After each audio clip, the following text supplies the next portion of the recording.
Problemnya di 2025, Ya. 2026, 2027 belanja rutin kita naik karena hutang jatuh tempo kita naik tajam akibat dari COVID.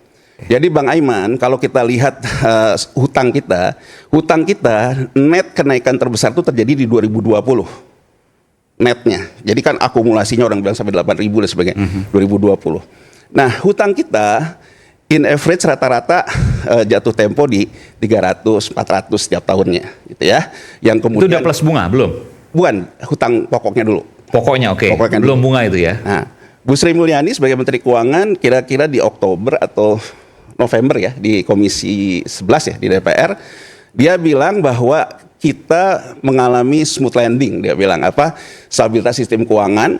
Bapak dan Ibu sekalian di DPR, bisa kita search lah ya di berita ya. Bapak Ibu sekalian tidak pernah menyadari bahwa hutang jatuh tempo kita di 2024 kita revolving. Jadi artinya 400 itu ditukar oleh surat hutang baru Bang Aiman. Oke. Nah, sekarang saya kembali Bentar. 400 ditukar dengan surat utang baru, artinya gali lubang tutup lubang. gali lubang tutup lubang. Oke. Nah, sekarang kita lihat di RAPBN 2025. Ya. RAPBN 2025 hutang jatuh temponya naik 2 kali lipat jadi 850 T. Ini akan berlanjut di 2026 850 T lagi. Terakhir di 2027 850 T. Nah, pendekatan anggaran kita cash basis. Jadi artinya berapa penerimaan, berapa belanja, sisanya dibayar oleh defisit hutang. Ya. Nah, belanjanya naik karena hutang. Jadi artinya ruang untuk belanja rutin yang dalam artian ekspansi fiskal harus ada yang mengalah. Ekspansi fiskal ini apa? Ya salah satunya soal bansos, belum Pak Prabowo nama MBG. Makanya tadi ada hukum yang dikatakan kalau tidak dikatakan ya jangan ditanyakan. IKN walaupun tidak dinyatakan tapi sebetulnya sudah ditinggalkan. Anda melihat bahwa IKN pasti akan ditinggalkan? Setidaknya di era APBN 2025 dia tidak akan pakai. Walaupun tidak diucapkan. Ya, walaupun tidak diucapkan karena beratnya ruang fiskal. Oke. Nah, dari beratnya ruang fiskal ini belum ke persoalan bayar bunga hutangnya. Ada juga tekanan yang sifatnya dari penerimaannya, turunnya PPh kita, turunnya akumulasi premi ketenagakerjaan yang menunjukkan adanya PHK banyak Bang Nol ini gitu ya. Nah, jadi dalam titik sentral berpikir kayak gini, ahead the curve di depan kurva itu kita bisa lihat ini akan ada resiko yang harus dimitigasi. Ini masuk ke pertanyaan Ray tadi.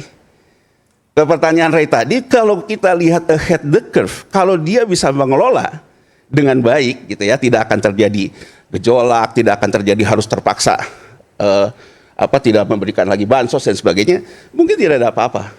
Tapi kalau misalnya dalam perjalanannya nanti ada sesuatu yang tidak bisa diberikan, itu akan memukul balik. Itu yang terjadi di Bangladesh. Maksudnya tidak bisa diberikan, bansosnya dikurangi dan lain sebagainya. 2024, Oke. itu yang terjadi di 2024 di Iya. Bangladesh terjadi Itu akan terjadi sesuatu. di Pak Harto. Jadi membaca survei ini menurut saya kembali kepada satu prinsip dasar.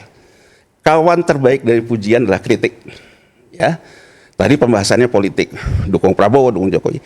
Menurut saya, apapun pilihan kita, presiden kita saat ini adalah Prabowo Subianto.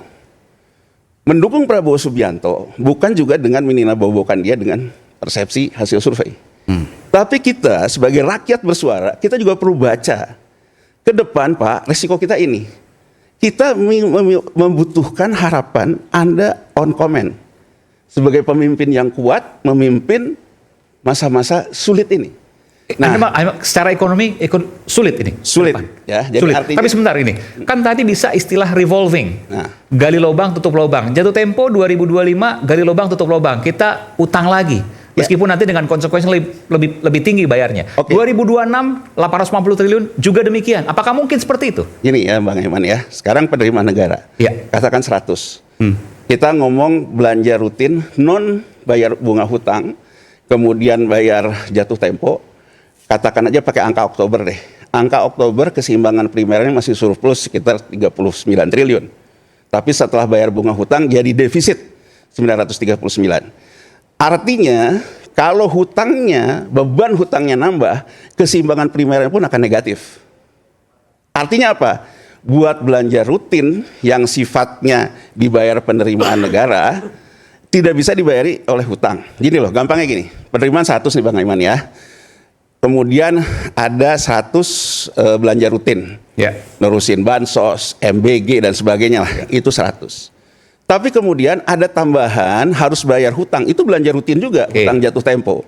Hutang jatuh tempo 850, oke? 850 ini diambil oleh menerbitkan hutang baru. Ya. Artinya hutang baru yang diterbitkan untuk menutup hutang lama tidak bisa dipakai untuk mengatasi ekspansi fiskal. Betul. Belum lagi kalau ada tekanan di sisi penerimaan. Makanya yang dilihat ya, Tekanan sistem penerimaan itu misalnya pajaknya nggak capai target, nggak capai target. kurang dan lain sebagainya. Nah, karena ada resiko, Bocor. ada resiko itu apa yang namanya fiskal cliff ya, jurang fiskal. Iya, iya. Makanya kan yang dilihat ekonomi kita ini kan bertumpu ke sisi konsumsi. Kemarin Bu Sri Mulyani menanggapi Trump, menanggapi segala macam, dia bilang APBN itu harus sesuai dengan kondisi perekonomiannya. Jadi dengan kata lain, walaupun kita ini tidak bisa kayak Argentina, tapi likuiditas perekonomian teratasi. Ya.